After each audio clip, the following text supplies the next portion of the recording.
I'm Cora Fisher, I'm the curator here. It's a pleasure to have you all. I just want to say a little bit about this series that we are kicking off this evening with Endia Beal.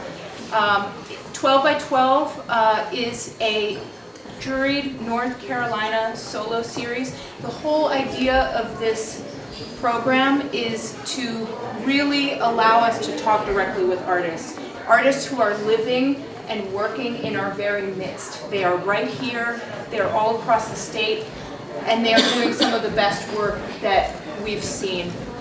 I first of all would like to make a few thank yous. This would not be possible without the Flow Foundation. So a tremendous thank you. And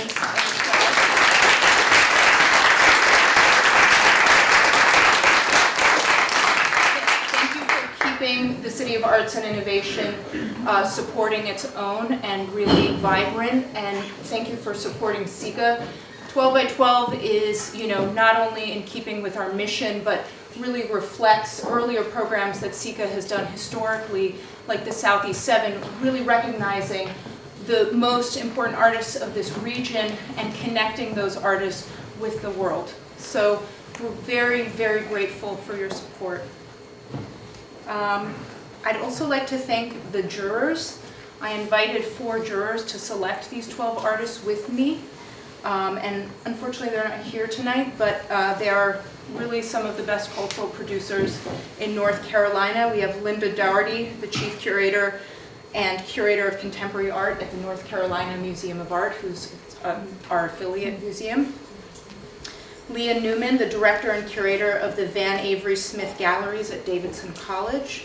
Marshall Price, who is the Nancy Hanks Curator of Modern and Contemporary Art at the Nasher Museum of Art at Duke University, and Marianne Redding, who is the Curator at the Turchin Center for the Visual Arts at App State. So a really fantastic group of not only jurors, but nominators, other people who proposed artists for this series. We're so grateful to you. Thank you.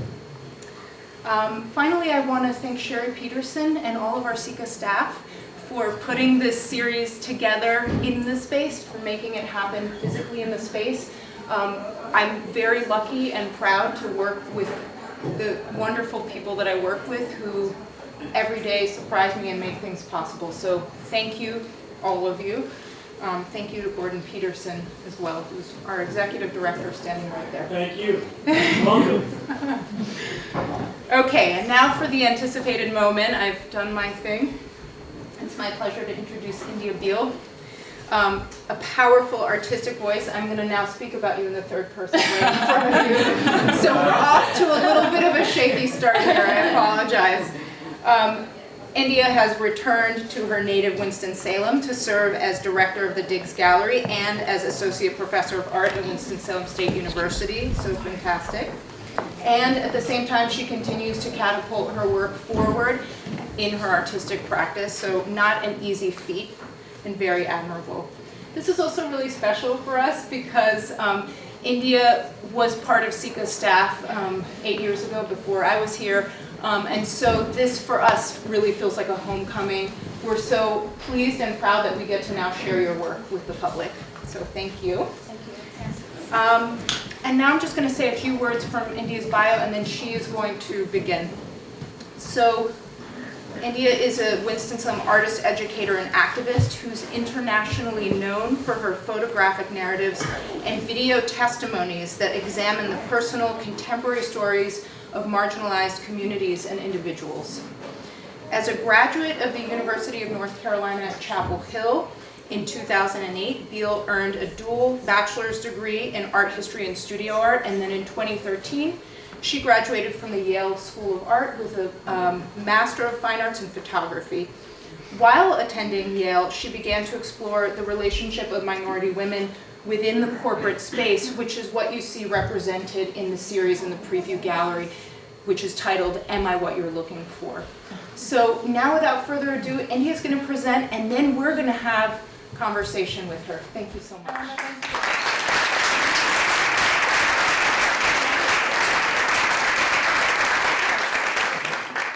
Good evening. I feel like I'm at home. There's so many familiar faces. I just feel like being back at SECCA, I would have never thought 8 years ago when I was a program administrative assistant straight out of UNC Chapel Hill, very green, working with amazing artists that showed me the power of art and how to tell a story.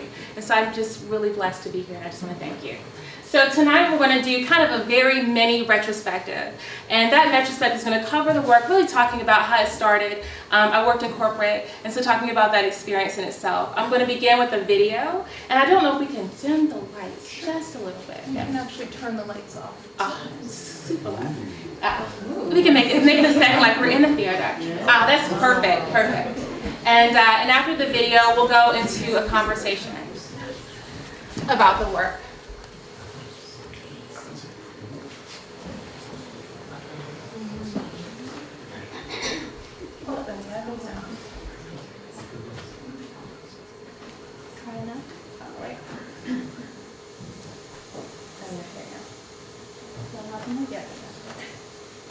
Nope, nothing's happening. These are the teasers right before it starts, yes. Well, I'm afraid of going really loud. We don't hear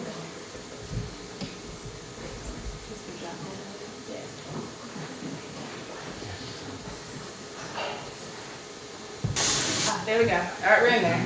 Okay, good. I'm on my way to work. It's always a performance. I perform for them, and I make them perform for me. Today, I'm going to let them touch me. I know they want to. They told me. They told me at work. I'm on my way to work, and I'm going to perform for them. I'm going to let them touch me. I know they'll like it. I'm on my way to work.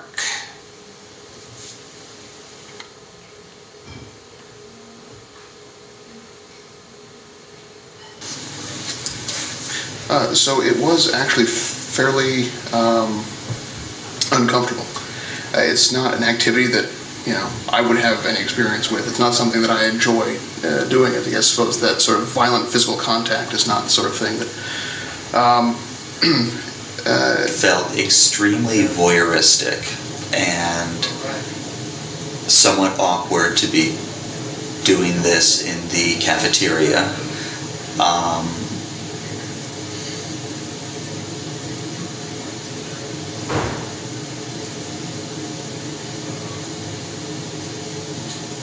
Yeah, those were the two primary things. Those are the two primary things. I remember it feeling weird, only because I never felt her hair before like that. And I remember the scent of her hair, or the hairspray, hair products that she used, actually lasting on my hands for a while, probably the rest of the afternoon. And yeah, it was definitely odd. It was crazy. It was memorable.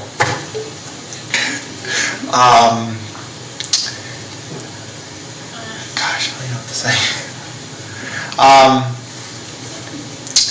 Never quite had an experience quite like that. Just felt like, God, I don't know. Stop it. Felt like I was doing something I wasn't supposed to be doing, but wanted to do.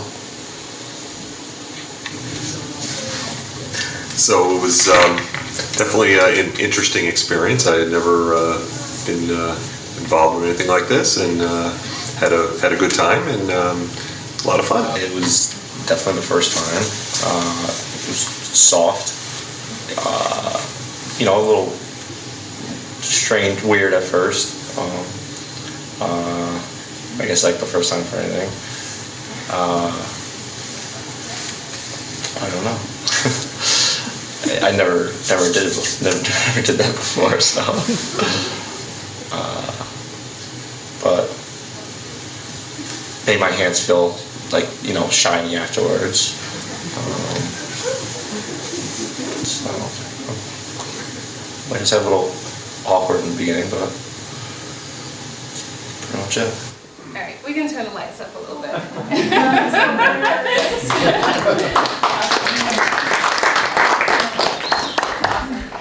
So many of you are probably wondering what happened. What did this girl let him do? So I was working in Yale IT. I was a graduate student at the time, and I was the only woman of color on the floor. And I'm super tall, so you can kind of see me floating over the cubicles in the office space. And my colleagues were very fascinated with the way I looked. They were very fascinated with my hair. You can see my afro, it's usually bigger than this. It was floating over the cubicles so much that a rumor started at my job. And they said, Endia, I was talking to Paul the other day, and he is so fascinated with your hair, he wants to know what it feels like. And I was like, you want to know what it feels like? And he's like, yes. Now, mind you, I didn't think they knew my name. I would come in, I would get my assignments, and I would leave. And that was the end of the day. But it was interesting to me that this conversation was happening about me, but I wasn't included. So as a woman, I felt uncomfortable. As a woman of color, I felt like a spectacle. But as an artist, I said, how can I intersect myself in this dialogue? How can I be a part of this conversation? So we set up 2 cameras in the middle of the office space, and I asked each man to participate in an art project. I said, I want you to touch my hair. And they said, really? And I said, yes. No one said no. Everybody wanted to participate. And afterwards, I interviewed them. And I said, you know, how was it? How did you like it? And there was this level of discomfort because they didn't just touch it, they pulled it. They put their fingers through it. I really wanted them to really embrace the texture, to really know what it felt like. And for many of them, it was their first time. So as you can hear in their voices, they were a little uncomfortable talking about that experience, just a little bit. But it was interesting for me because it changed the power dynamic. It made the comfortable uncomfortable. As a woman in the corporate space, I was totally uncomfortable, feeling like I was a spectacle, this elephant in the room that no one wanted to talk about. But it was there. I was there. And so for these men, it was the first time that they ever felt uncomfortable in a space where they're always feeling like they can be themselves and they don't have to alter or change. So what we're going to do is go straight into a PowerPoint. And Cora, if you can. Wonderful. So we'll start with this picture. This is actually me and my coworker Lou. And so it became a collaboration. We worked together. I explained to them what the work was about. Now, my white female colleagues were more forthcoming with their comments. They would say things like, girl, how'd you get your hair like that? Or how long did that take? Or can I touch it? And I said, you know what? Why don't you let me try it? Why don't you let me give you the look that I have? And so we went to Ellen, and she allowed me to take her to the salon, and I gave her the look, and I said, now this is the thing, I'm going to give you this hairstyle. You have no idea what it's going to look like, but I need you to take a corporate portrait. And they said, well, why corporate portraits? I said, because we are going to question conformity. We're going to question what it means to fit into a space. When I would go on interviews and I wear my afro, I wouldn't get the job. But as soon as I straightened my hair, everyone's like, Endia, you're wonderful, please come back. And I couldn't understand. I said, man, am I not qualified? But it seemed like as soon as I changed myself, I fit in. So each woman gave me a different experience. Now, at the time when I did this project, I was 28, and I assumed that these women had no idea what I was talking about. I said, how can these women understand the experiences of a young woman of color? I was wrong.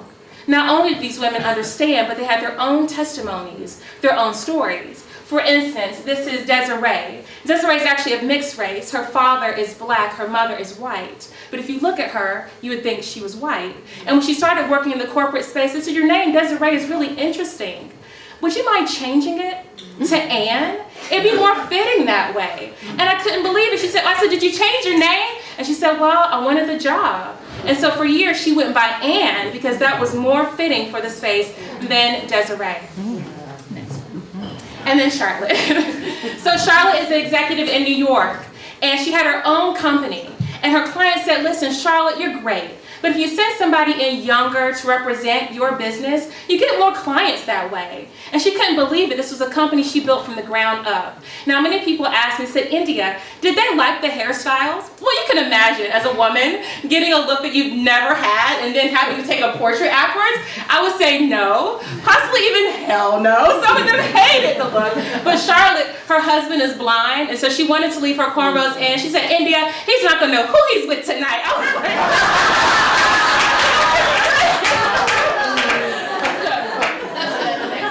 so each woman had their own look, their own stories, their own testimonies, their own experiences. Go to the next one. Christina hated hers. She did. So the idea is that these women were allowed to make me, I made them the other. And when I say other, it means I made them what I was in the corporate space for a moment. And we shared and we embraced. Some of them I didn't know from Adam. I'm from Winston-Salem. That means I didn't know them at all. I didn't know them at all. And we embraced afterwards. We shared in stories and testimonies that many times had never been spoken before. Now, this particular body of work was picked up by David Rosenberg for Slate Magazine. And he said, Endia, I love to share your story. And I was like, wonderful. And he said, you know, I think this is going to be kind of big. I was like, great. I'll put it on Instagram, Facebook, tell my family and friends. It'll be great. We put it up. It was up for 3 days and shared over 400,000 times on Facebook. It went viral. My life changed in 3 days. I have my personal Facebook link at the bottom. I received testimonies from women all over the world, from Paris and Europe and Korea and England and India, all over, telling me about their testimonies and stories of having to alter themselves in a space that does not define them. Men with locks, short guys, tall guys, everyone said, listen, I've had to alter myself in some way. And it was remarkable how so many people all over the world could relate to an experience that was personal to me. So, what we're going to do, I'm going to show you another video. So after that happened, I realized that my story was something that I needed to continue. And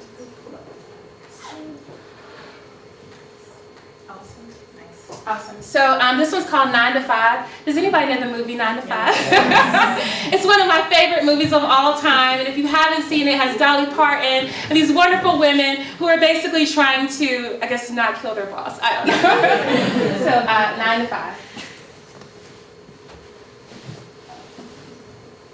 One time, I was sitting in a board meeting. I came to work, you know, clean, sharp, you know. My stockings was different. It wasn't plain stockings to color your legs or some tied taupe.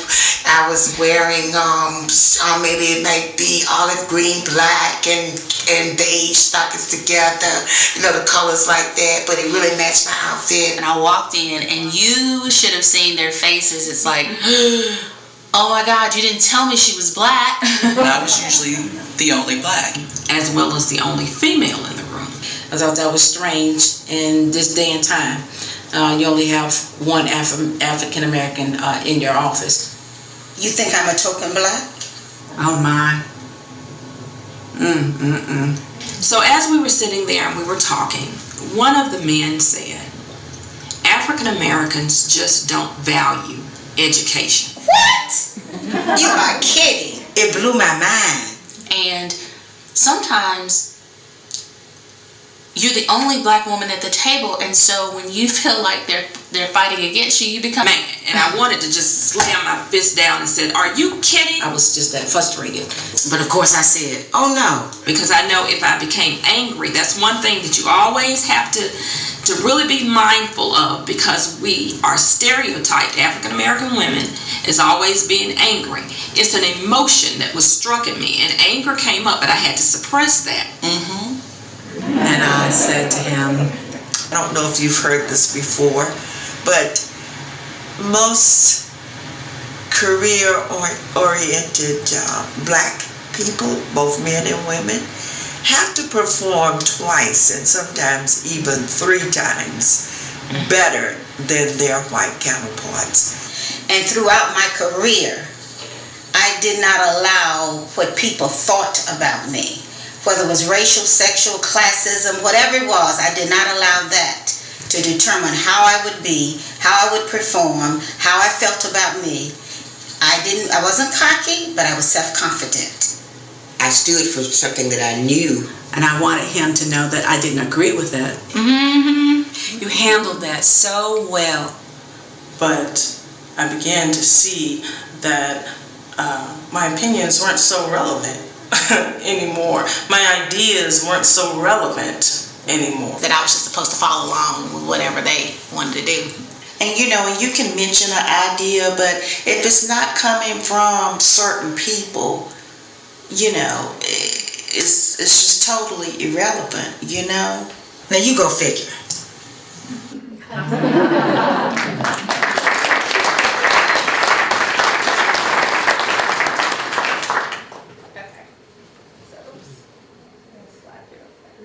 Awesome. So the last thing I'm just going to talk about the work very briefly, Emma, what you're looking for, and we can go to the first one. So the idea is that the women in the 9 to 5 video were seasoned in their experiences. They knew how to deal with adversity. I asked them to tell me a story. Tell me about an experience where you dealt with racism or prejudice because you were a woman or because you were black. And how did you deal with it? And the remarkable thing is that every woman had the same story. It didn't matter. You could be in marketing, healthcare, daycares, elementary. It didn't matter. They had the same testimony. It felt like they were finishing each other's sentences. But with my students at Winston-Salem State, I realized they were up against a battle in many ways that they had no idea what they were going to enter into. They were getting told that they had to change themselves, similar to my own advice that was given to me. That I had to alter myself in order to fit into a space. And so, similar to the portraits of James Van Der Zee, who's a photographer of the Harlem Renaissance, I decided to remix James Van Der Zee's story. Now, James Van Der Zee used these really beautiful backdrops from some Paris villa, and he'd take them to Harlem, and he had people stand in front of him, and you were no longer in Harlem in the 30s and 40s, you were in Paris, right? So the idea is that I took the same hallway that I had to walk down at Yale every day, and I asked my women to stand in front of it and pretend like you're going for an interview. But I want you to wear what you love to wear to an interview, not what your mama told you to wear, not your blue suit and your pearls, but if you were going to Vogue, what would you put on? That's what I want you to wear. And I want you to pretend you're waiting for that moment, and you look around, and there's not another person of color that looks like you. How would you feel? And in that moment, each woman gave a different expression. Sabrina and Katrina, they're twins, they said, we feel great. You know, if someone doesn't like my afro, I don't want to work for them. That's a different millennial mindset. And I found that my students had a very different perspective when it came to altering themselves and changing. And so each woman in their home, their parents' home, now that was very important because I wanted them to feel comfortable, not in my space, in their space. So they could be completely vulnerable and have that discussion about what it means to transition from the academic setting into the corporate space.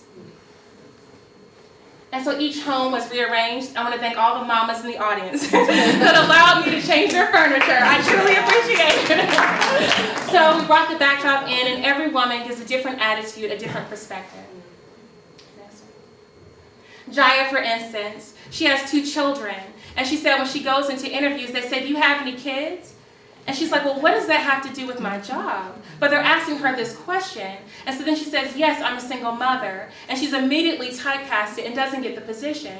And she finds that those interviews always happen, those same questions. She said, Endia, how can I change something if I feel like the chains of command are limiting my opportunities? So each woman had their own narrative, and that's what you'll read in the wall text in the gallery space.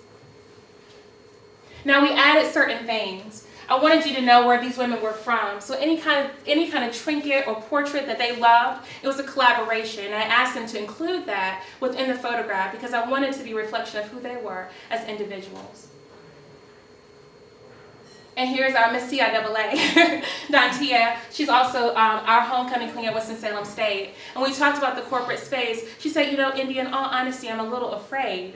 I'm the homecoming queen, I'm Miss CIAA, but I still have my own uncertainties, my own fears about going into the corporate space. Yeah, Ashley. So the beautiful thing is that we were able to share in those stories, share in those experiences.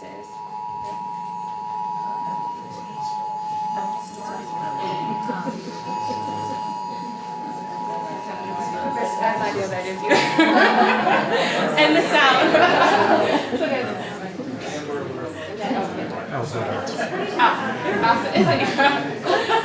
And Jasmine. So each woman, again, every portrait, every detail becomes important, and something might happen soon. There's a storm there. Oh, there's a storm coming. Okay. It's Amber Alert. Oh, it's the Amber Alert. Oh, okay.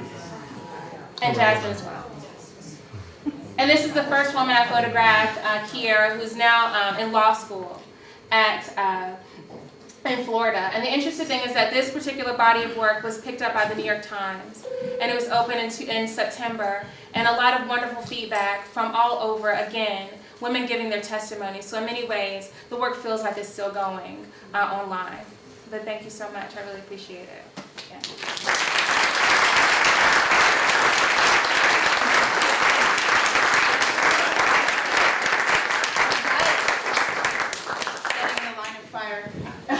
Let's open up the conversation. Anyone? Comments, thoughts, feelings? I'm going to sit down so it feels less formal, and I will just call on you if I see you raise your hand. Yes. In the picture of the lady that has a picture of her, it looks like herself in the wedding gown, she seems to be covering her left hand, like her ring. Does she feel like being married in the corporate world wouldn't work, or? So the portrait's actually her mother. Oh, okay. And so she was really shy. Her mother is an executive here in Winston-Salem, and she thought about all the accomplishments that her mother was able to achieve. She was actually in the 9 to 5 video as well. And so standing in front of it, she was much more confident. She's a student at Howard University majoring in marketing, and she knows that she's going off to do great things because she has leadership in her mother, who's kind of the symbol of power and strength for her. And so in many ways, she's still shy as she covers her hand, kind of not knowing. They're not models, so they really don't know what to do. But it was that awkwardness of not knowing. It's like going to an interview, right? And you're standing there like, oh my goodness. So that kind of relationship. But yeah, I think it was just the kind of timid and being in front of a camera, but also having to think about the future. I have a question. Oh, John? Yeah.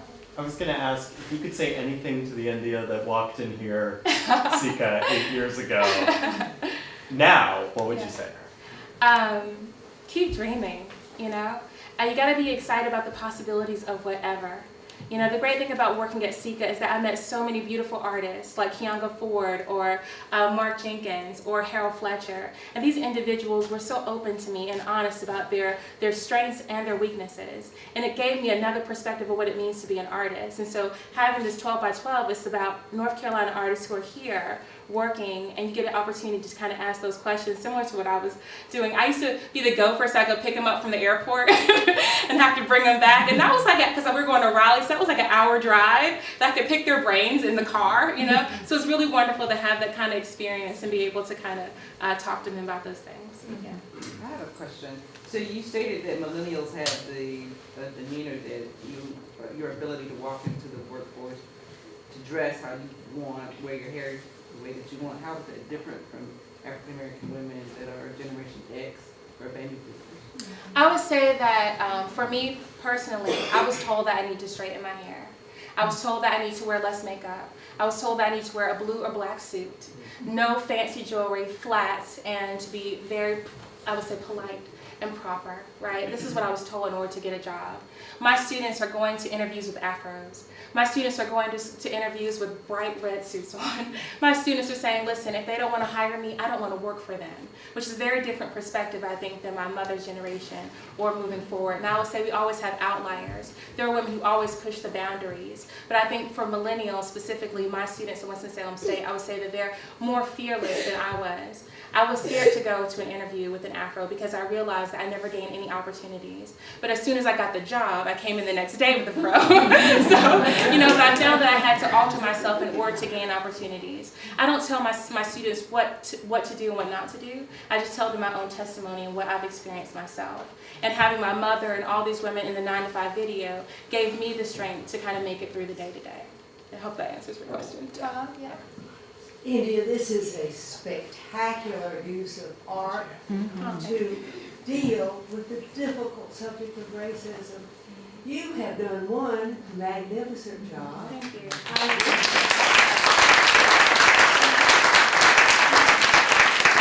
I'm so ready to receive this. I've just come off of a 2-day conference in St. Paul's that was done by Trinity Wall Street that dealt with a sacred conversation about racism. And it talked about using the arts to communicate. You've done just that, so where are we going from here? We can show that everywhere. Thank you. To tie to that, I was going to ask, do you have any plan to showcase this work in a corporate setting to get the conversation started within these environments? So I've been doing a lot of diversity and inclusion training, which is hilarious. So I presented this work to a group of chief diversity officers in New York. And it was really interesting because it's very different than giving an artist talk, right? So they're like, yeah, you can laugh, it's okay, right? So it's the idea of breaking down those barriers, but you're right, when you make something together, it brings you together. And those same men who were in my video share the work. We're now friends on Facebook, they follow me, we have conversations. So in many ways, we did something that many people may consider uncomfortable, but together we were able to kind of connect in a way that I don't think we would have before. Yeah. Yes. I'm a human resources professional and ran HR departments in New York City and coach and counsel managers as to what not to say and what to say in an interview. So it makes me a little bit sad to hear that questions are being asked in interviews. They're not only illegal, but Right. they're interpersonal, which never really should happen. So, and that makes me very distressed. Yes. Hi, I found the first video particularly powerful. I just wonder where did it, you sort of answered the question a little bit about the men in the video, how you're still friends and they share your work on Facebook.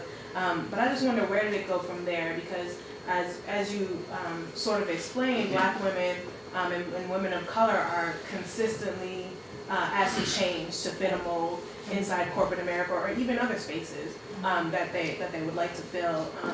But after touching her hair, and I thought that was a great point to talk about how they were sort of made uncomfortable, but then they go back to their space. Right, exactly. And so then where did that go from there? So from the office space, I would say they kind of feared me coming after a while, like after seeing that. But they knew my name. You know, we had a dialogue, we had a conversation. They spoke to me, right? Everyone spoke to me. It was like going into a different space, you know, and many were like, well, where's the work going now, you know? But I think they had their own reasons for asking those questions. But again, we were able to make something together. And at the time, I was still in grad school, so I didn't really know where the work was going to go. It was just a way for me to deal with what I was going through, right? I was kind of going through this moment. I felt totally uncomfortable. I was the only woman of color in my photography department at Yale, right? Out of 64 students, there were only 8 of us. I'm including Asian, Latina, African American, Ethiopian. It was 8 of us. Right, so it's like I go to class and I'm the only one, and then I went to work and I was the only one. It was just a lot. So I felt like my art was a way for me to deal with what I was going through internally. Yeah. Oh, this one. Oh, yeah, okay. Yeah. My question is, would you come back to work at SECCA? I love SECCA. She's one of my favorites. On to others. Yeah, I love Winston-Salem-based. Yes, there was a question over here. Please forgive me for being overtly forward. Canon or Nikon? I'm a Canon girl all day. I just have a comment.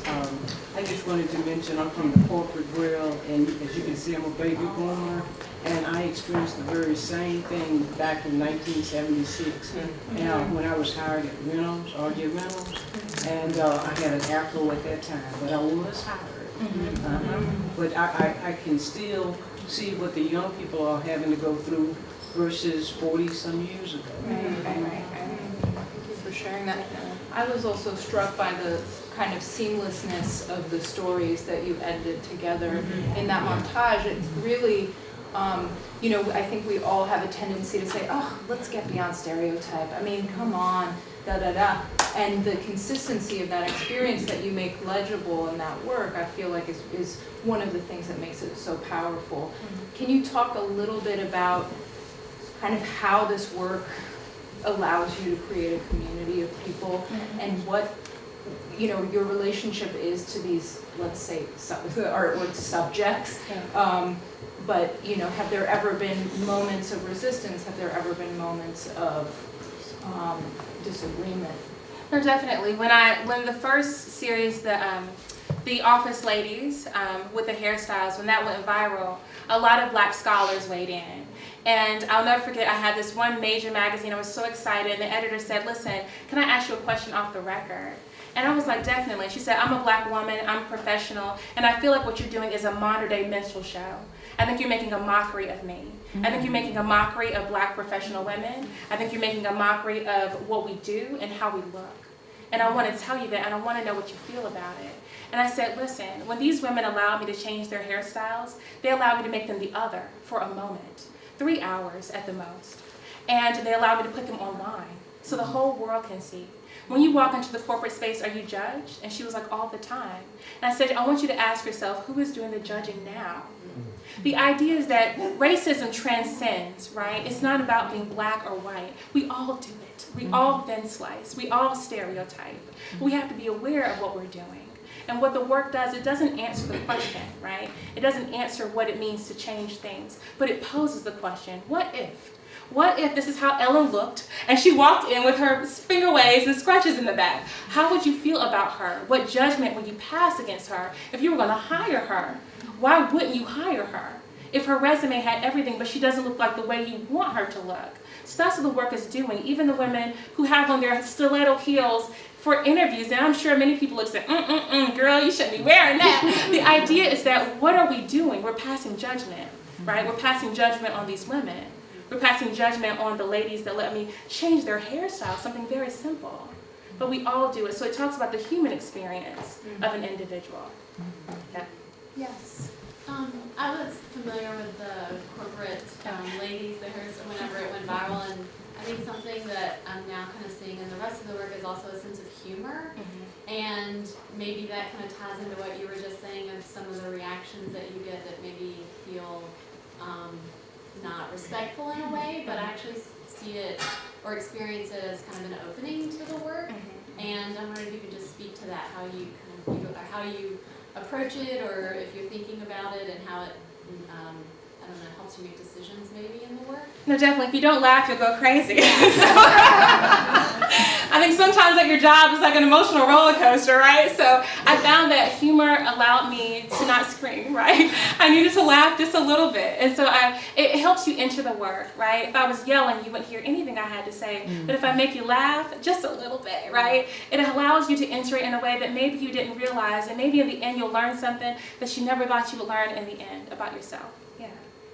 So yeah, humor is super important to me. Life is short, so you gotta keep it fun. Final questions or thoughts? Yes. I'm struck by how much happens off screen. What's going on that isn't stated and isn't shown is really, really powerful. And the first one that you show, it's really obvious because we're trying to figure out, hey, what happened? But I wonder if you could, that's sort of maybe a question about your art and how you make that happen. How do you make it so the power seems to come from sometimes what you don't say. The power of the imagination, right? I don't want to give you everything. The ambiguity leads you to kind of create your own idea of what you think happens in this space. The lips in the beginning are mine. I was actually sitting in my bathroom, kind of getting ready to do this. I was like, oh my gosh, I'm going to do this. So now I sit down, and really it was like spoken word. Like I didn't really write it down, I just kind of said it. And I was like, well, that sounds good. And I'll put that in the beginning, right? And even the men, I wasn't interested in their faces. I didn't care what they looked like. I want to hear their voice. Right? I wanted you to feel it. And I felt like if you just saw the corporate space, which is the office we worked in, and had to kind of look down this long hallway, it changes the view and it makes you really focus on what they're saying. Yeah. Awesome. All right. Thank you all so much.